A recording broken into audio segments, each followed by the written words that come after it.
फिलहाल ऐसे पर तमाम जानकारी के साथ एक बार फिर से हमारे साथ खास बातचीत के साथ हमारे साथ राजनीतिक विश्लेषक मोहित भारद्वाज जी हमारे साथ जुड़ चुके हैं। मोहित जी, अभी जो लगातार एक के बाद एक जो जीत की ये खबरें सामने आ रही हैं, क्या लग रहा है, क्या कुछ बदलाव, क्या कुछ रुझान अभी क्या सामने आ रहे हैं मोहित जी?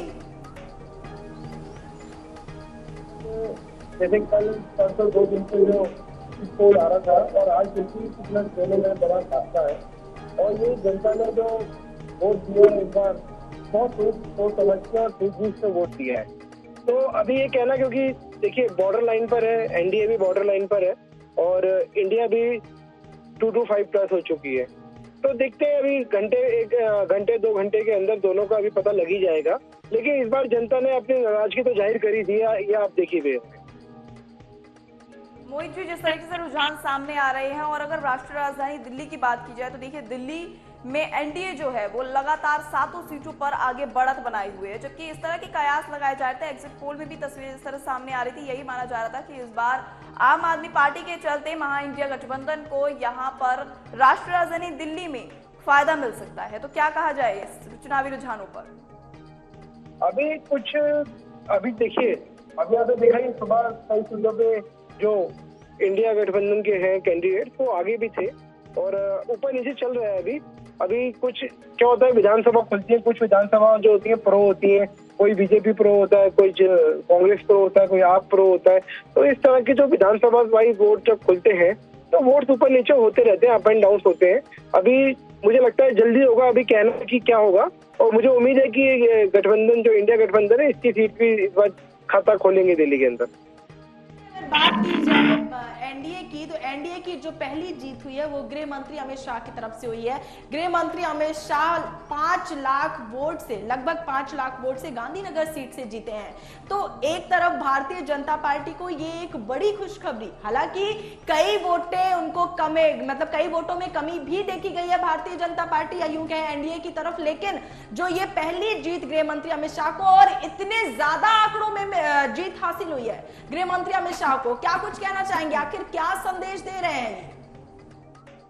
देखिए, गृह मंत्री जो अमित शाह है वो बीजेपी का अकेला चेहरा नहीं है। बीजेपी में बहुत बड़े बड़े चेहरे भी हैं जो कि आज की डेट में आप सुबह से देख रहे हैं पीछे चल रहे हैं। अलग अलग स्टेट से देखेंगे आप स्मृति ईरानी देखें, कई लोग देखेंगे आप, बहुतों ने स्ट्रगल कर रहे हैं अभी भी और ऊपर नीचे चल रहे हैं अभी भी। ये बात ठीक है कि अमित शाह जी बहुत बड़ा चेहरा है, वो आगे आए हैं, लेकिन आप देखेंगे बाकी जगह से भी जो बीजेपी के बड़े चेहरे हैं बहुत जगह से पीछे चल रहे हैं। बिल्कुल, इस तरह से देखिए तस्वीरें सामने आ रही है मोहित जी।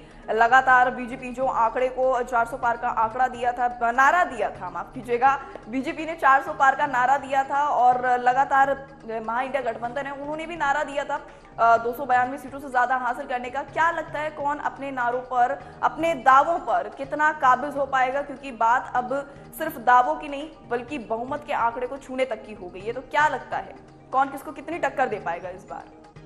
देखिए, पहले प्रिजम्पशन चल रहा था और अब के सामने अब सच्चाई चल रही है।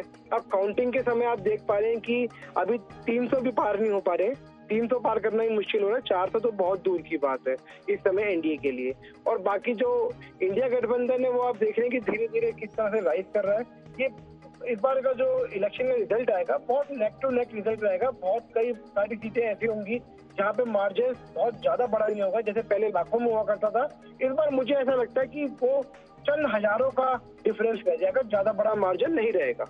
जी मोहित जी, क्या लगता है जो 400 पार का नारा दिया था और जैसा कि अभी आपने कहा 300 पार, 300 तक भी छूना बीजेपी के लिए मुश्किल हो गया है, तो क्या लगता है जो 400 पार का नारा दिया गया था बीजेपी की ओर से, क्या सोच के, किस बिना पर दिया गया होगा?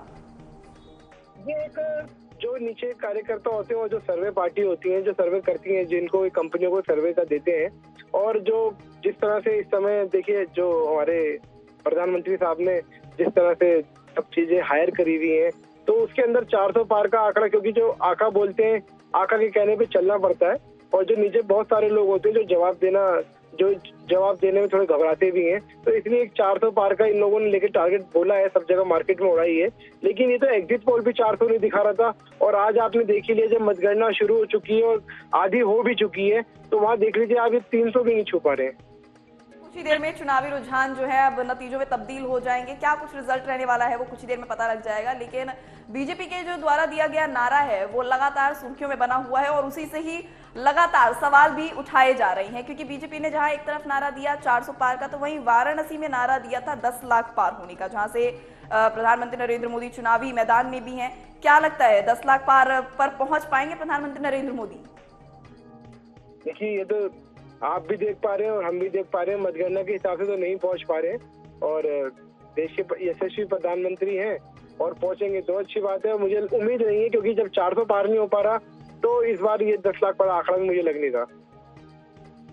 तो अगर लगातार जिस तरह से तस्वीरें सामने आ रही है, देखिए जिस तरह से हमने जिक्र किया राष्ट्रीय राजधानी दिल्ली का, अब एक बार रुक कर लेते हैं दिल्ली के ही पड़ोसी राज्य का, हरियाणा का अगर रुक कर ले तो यहाँ पर चुनाव से पहले ही देखा गया था कि जो गठबंधन था बीजेपी और जेजेपी के बीच का वो टूट गया था, सरकार बिखर गई थी। यहाँ पर जो मनोहर लाल थे उनकी सरकार टूट गई थी। तो क्या लगता है इस बार जिस तरह से अभी फिलहाल जो चुनावी रुझान सामने आ रहे हैं 10 लोकसभा सीटों पर 6 पर कांग्रेस आगे बढ़ती नजर आ रही है, तो क्या लगता है अपने जो गढ़ है, जो हरियाणा जो है कांग्रेस का गढ़ माना जाता है, तो क्या लगता है अपने गढ़ को वापस पा पाएगी कांग्रेस?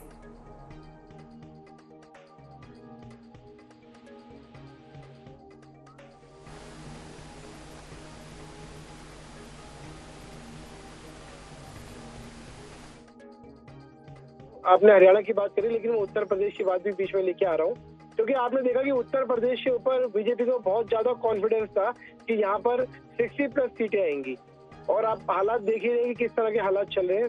मॉर्निंग से आप देख रहे हैं काउंटिंग के बाद से, तो अब धीरे धीरे जो है बहुत सारी जगहों से इनको करारा झटका भी लगा है बीजेपी को, जहाँ से इनको उम्मीद नहीं अनएक्सपेक्टेड रिजल्ट आ रहे हैं। बिल्कुल मोहित जी, लगातार देखा जा रहा है हरियाणा में नेता प्रतिपक्ष हैं भूपेंद्र सिंह हुड्डा, क्या लगता है कितनी सीटों पर किस तरह से अपनी पीठ थपथपाने का यहाँ पर इस बार कांग्रेस को मौका मिलने वाला है? ये कहना तो बड़ा इस समय मेरे लिए बड़ा मुश्किल होगा, क्योंकि सब बैठ के इस समय सुन रहे होते हैं हम लोगों को भी। मुझे लगता है कि हाँ, ये बात ठीक है कि कांग्रेस और जो इंडिया गठबंधन है इस बार अब तो हुआ है, बीजेपी को काफी नुकसान हुआ है, क्योंकि बीजेपी को इसके ऊपर देखना चाहिए कि इनको नुकसान किन बातों पे हुआ है। अगर आगे इनको अपने आप को बना के रखना है जनता के बीच में, जनता के दिलों में दोबारा अपनी जगह बनानी है, तो क्या क्या इनकी कमियां रही है वो देखनी है। और अगर इंडिया गठबंधन पीछे रहता तो हम लोगों को, इंडिया गठबंधन वालों को देखना पड़ेगा कि इनको क्या कमियां रही है इनकी, जो आगे इनको दूर करके ये लोग आगे बढ़ते हैं।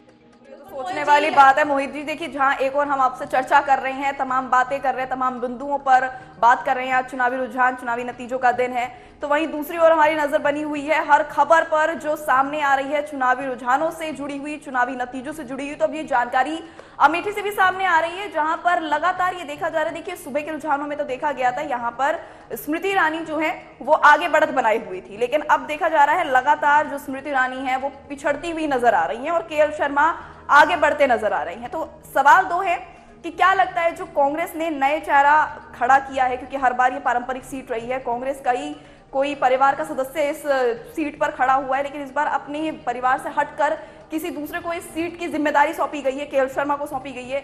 ये जो दांव केएल शर्मा पर लगाया गया है कितना सही इस बार साबित हो सकता है, और क्या लगता है स्मृति ईरानी अगर इस सीट से हारती हैं तो क्या कुछ वजह हो सकती है उनके हारने के पीछे? देखिए, जब अभी आपने थोड़ी देर पहले जो गृह मंत्री अमित शाह जी के बारे में बताया था कि 5 लाख बहुत बड़ा मामला, तो मैंने आपको बताया था कि जो बड़े बड़े चेहरे हैं आप बीजेपी के देखिए जो इस बार पीछे चल रहे हैं, और आप इनमें से एक चेहरा तो स्मृति ईरानी को मानते हो कि जो भी एक चेहरा बड़ा है बीजेपी का, और ये मॉर्निंग से ही आप देख रहे हैं जब से काउंटिंग स्टार्ट हुई है और एक बार आगे आई है उसके बाद से पीछे चल रही है। और ये क्षेत्र के अंदर जब आप देखेंगे जनता के बीच में ना जाना और जनता के काम ना होना, ये उसी चीज का नतीजा होता है। मतलब ये कहना गलत नहीं होगा कि कॉन्फिडेंस हो तो अच्छा है, लेकिन ओवर कॉन्फिडेंस कई बार नैया ले डूबता है। तो ये बार इस मतलब ये माना जाए कि ये कहना गलत नहीं होता, क्योंकि बीजेपी ने लगातार जिस तरीके से नारा दिया था तो उससे क्या कुछ स्पष्ट हो रहा है, क्या समझा जाए? ये बिल्कुल आपने बात पकड़ ली है, ये ओवर कॉन्फिडेंस ही था। जो ये 400 पार वाला जो नारा है ये भी एक ओवर कॉन्फिडेंस था, और इससे देखिए ये जनता के बीच में गलत मैसेज जाता है कि जो वोट देते हैं वो पब्लिक देती है, हम लोग आप लोग वोट देते हैं, और अगर हमारे को पहले से ही कोई बताए कि हम तो जीत ही रहे हैं, वो भी 400 पार आ रहा है, तो ये मैसेज भी मार्केट में गलत जाता है समाज में। लेकिन लगातार अगर बात की जाए इंडिया महागठबंधन की, तो जिस तरह से इंडिया महागठबंधन को फायदा मिल रहा है, सीटों पर जिस तरह से बढ़ोतरी हो रही है, तो क्या कह सकते हैं कि ये उन मुद्दों को, उन 4 मुद्दों को जो इंडिया महागठबंधन ने उठाया है उसका फायदा है, या फिर यूं कहें कि अखिलेश यादव और राहुल गांधी की जोड़ी कमाल कर रही है इस बार?